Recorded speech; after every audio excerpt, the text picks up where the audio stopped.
show you how to factory reset your JLab Go Air Sport earbuds, okay? So first thing is we're going to have the earbuds in here. We're going to close the case. And then we're going to go ahead and open it up. Now what we have to do is we have to tap the touch sensor on each one of the buds 7 times, okay? And when you do it 7 times, you'll see it blinking blue like 4 times. You have to look really close because the light's super dim, okay? So I'll do this side first.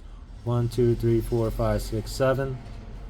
And you can see the light blinking there, okay? And then we're going to do on this side here. Ready? 1, 2, 3, 4, 5, 6, 7. And then make sure it's blinking. Yep, there it is.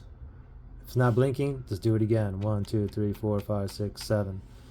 And it's really hard. You really have to look in there, okay? Anyway, so there we go. Now, once we pull them out,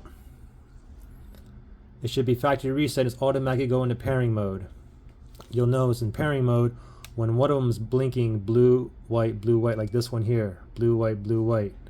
Okay, just one of them. So we know that it's in pairing mode. So for instance, let's say that it was connected previously to your iPhone. Okay, so if I go to settings here, and then I'm going to go to Bluetooth, and then see before I was connected here. Okay, so let me go ahead and I'm going to reconnect to this same phone. So let me go ahead and click on the eye there.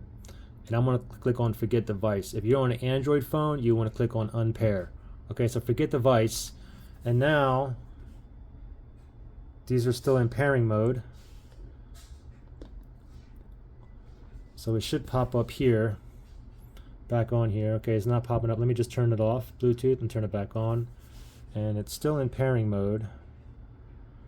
Oh, there it is right there. JLab Go Air Sport.